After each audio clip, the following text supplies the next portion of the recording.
안녕하세요. 기후환경단체 플랜 1.5에서 활동하고 있는 윤세룡 변호사라고 합니다. 오늘 함께 보신 영화는 오일머신입니다. 우리 삶에 화석연료가 얼마나 깊이 들어가 있고 또 우리가 이거 어떻게 바꿀 수 있을지에 관한 영화인데요. 제일 먼저 들었던 생각은 왜 영화 제목을 오일머신, 이 석유 기계라고 했을까였습니다. 이 석유를 파내서 이걸 팔고 또 이걸 소비하는 이 산업은 세계에서 가장 큰 산업 중에 하나입니다. 굉장히 거대한 산업이고 영화에서 나온 것처럼 거대한 기계들, 구조물들을 통해서 지금 움직이고 있는 사실 산업사회의 심장이라고 할 만큼 거대한 하나의 기계와도 같습니다. 기계를 움직이는 것은 사실은 돈이죠.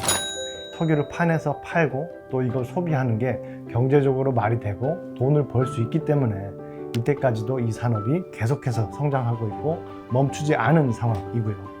그렇지만 석유와 석탄과 천연가스, 이 세 가지 화석연료를 줄이지 않는 한 우리는 온실가스를 줄일 수 없고 온실가스를 줄이지 못하면 기후변화도 막지 못할 겁니다.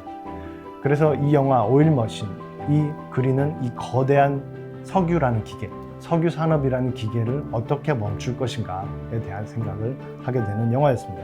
사실 우리가 석유라고 하면 주유소에 가서 기름을 넣을 때, 자동차에 기름을 넣을 때만 거의 석유를 보게 되는데 영화에서 잘 지적하고 있듯이 석유는 휘발유만이 아닙니다. 플라스틱으로 만드는 우리 일상에 있는 수많은 물건들이 다 석유로 만들어지고 있고 우리가 쓰는 전기의 대부분이 사실은 석탄과 천연가스 같은 화석연료를 통해서 아직도 만들어지고 있죠. 그래서 우리의 일상 속에서 이 석유 산업의 흔적이 닿지 않은 곳을 찾기 어려울 만큼 여전히 굉장히 중요한 부분을 차지하고 있습니다. 그런데 우리가 여기서 벗어나야 된다는 거죠.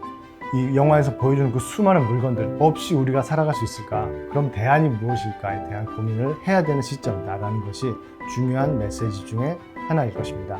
그런데 우리도 사실은 이 석유기계, 오일머신의 일부입니다. 왜냐하면 우리가 석유와 그 석유에서 만들어진 플라스틱과 이 모든 물질과 물건들을 쓰고 있지 않으면 이 기계가 돌아가지 않을 것이기 때문이죠. 그래서 거기에는 우리도 똑같은 책임을 가지고 있고 석유 회사가 문제다라고 말할 수 없다는 것이 사실은 아픈 부분이기도 합니다.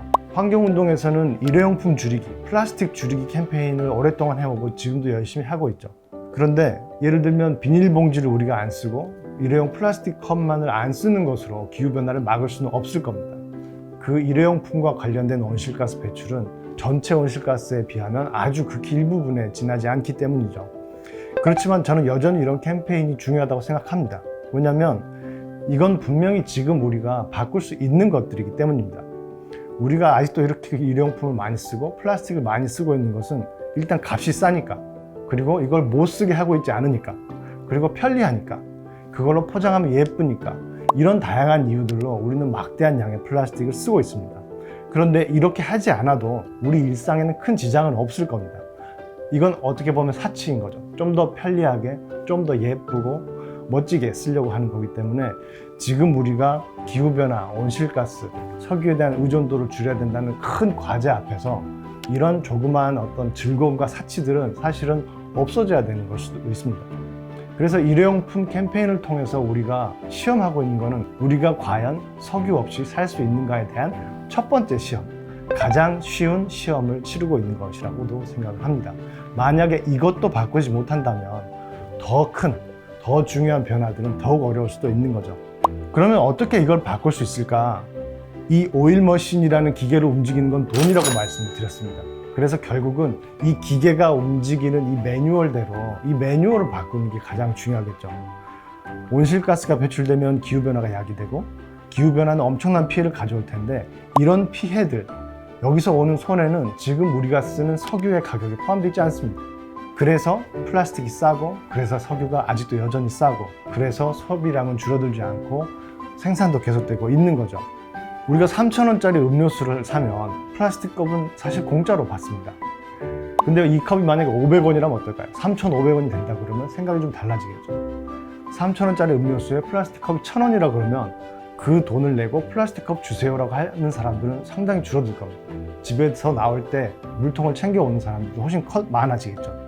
그래서 가격을 올린다, 가격을 매긴다는 것은 사람들에게 더 큰 부담을 주고 더 많은 돈을 쓰게 하려는 게 아닙니다. 돈을 더 벌려는 게 아니라 이 일회용품들이 사용되고 이런 플라스틱이 사용되고 이런 석유가 사용될 때 어떤 환경에 피해가 발생하는지를 생각할 수 있게 하고, 이걸 생각하면 우리가 이걸 소비하지 않아도 된다는 어떤 신호를 주는 역할을 하는 거죠. 왜 그럼 가격을 얘기하느냐? 이 오일 머신이 돌아가는 문법이 돈이기 때문입니다. 더 이상 이런 걸 만들어서 팔 때 돈이 되지 않고 사람들이 이런 물건을 찾지 않게 만들 때, 그때서야 비로소 이 오일 머신이 멈추게 될 것이라는 생각이 듭니다. 영화에서 지적하는 것 중에 하나가 이 석유 회사들이 이 오일 머신을 돌리기 위해서 어떤 노력들, 어떤 말들을 하고 있는지에 대해서 얘기를 합니다. 기억에 남는 대사가, 석유 회사에서 근무하시는 분이 석유의 의존도를 줄인다는 것은 전 세계의 인프라를 바꾸는 거라서 시간이 오래 걸릴 수밖에 없다 라는 말씀을 하신 게 기억에 남는데요. 이렇게 비슷하게 전기차는 아직 시기상조다, 재생에너지는 아직 한계가 있다, 탄소 포집 같은 새로운 기술로도 이 문제를 해결할 수 있다, 그래서 너무 급격한 변화보다는 조금씩 바꿔나가면 된다라는 얘기들을 석유 회사들이 하고 있다는 거죠. 우리나라도 사실 예외가 아닙니다. 우리가 산유국은 아니지만 우리나라의 많은 기업들이 해외에서 지금 새로운 가스전을 개발하는 데다 투자를 하고 있고요. 국내에서도 엄청나게 큰 규모의 석유화학 플라스틱 공장을 새로 짓는데 막대한 투자를 하고 있기도 합니다. 거대한 오일 머신을 어떻게 멈출 것인지, 어떻게 줄일 것인지 고민을 해야 되는 상황에서 오일 머신의 덩치는 아직도 우리나라에서도 커지고 있다는 거죠. 그런데 이 석유 회사들이 절대로 하지 않는 얘기가 하나 있습니다. 그런 속도로 우리가 바뀌어 나가도 기후변화는 괜찮을까? 라는 질문에 대해서는 결코 아무 말도 하지 않습니다. 왜냐하면 과학자들이 보는 기후변화의 속도와 예상되는 피해 정도를 고려하면 우리가 지금 움직이는 속도로는 기후변화에 대응하기가 턱없이 부족하다는 것을 아무도 부정할 수 없기 때문이죠. 그래서 당장 부담이 된다고 하더라도 지금 천천히 바꿀 수 있는 시간적 여유는 우리에게 지금 주어지지 않은 것이 현실입니다. 영화를 보고 나면 과연 우리가 이 오일 머신을 멈출 수 있을까? 이렇게 깊이 들어와 있고 우리 삶의 많은 부분을 차지하고 있는 석유에 대한 의존도를 줄일 수 있을까라는 어떤 의구심이 남기는 합니다. 왜냐하면 아직 오일 머신은 줄어들기는커녕 계속해서 성장하고 있는 게 사실이니까요.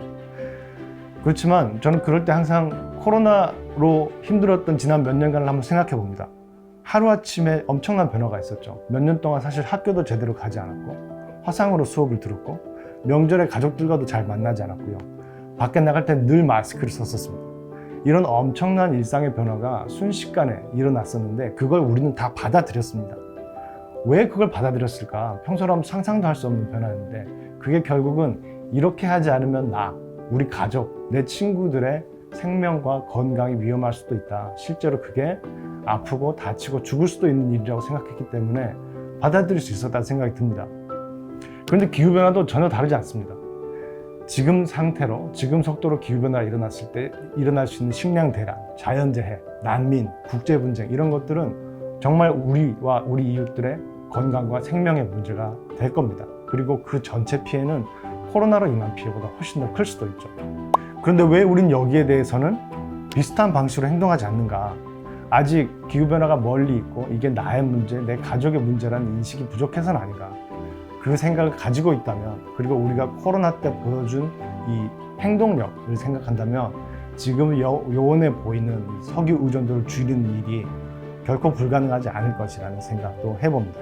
특히 우리나라는 다른 나라들보다 전 세계적으로도 코로나 대응에서 엄청난 성과를 거뒀었죠.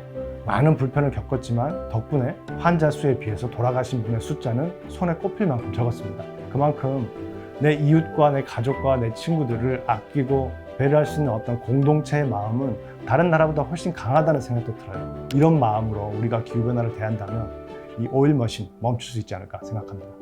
오늘 오일 머신이라는 영화 함께 봤는데요. 석유 산업이 우리 일상에 얼마나 깊이 들어와 있는지, 또 기후변화라는 문제를 해결하기 위해 우리가 어떤 걸 바꿔야 되는지에 대해서 다각적으로 잘 조명한 영화라는 생각이 들었습니다. 기후변화라는 중대한 문제를 해결하기 위해서 우리가 어떤 실천들을 할 수 있을지, 우리 일상들이 어떻게 바뀌어야 될지를 고민할 수 있는 계기가 되었으면 좋겠습니다. 감사합니다.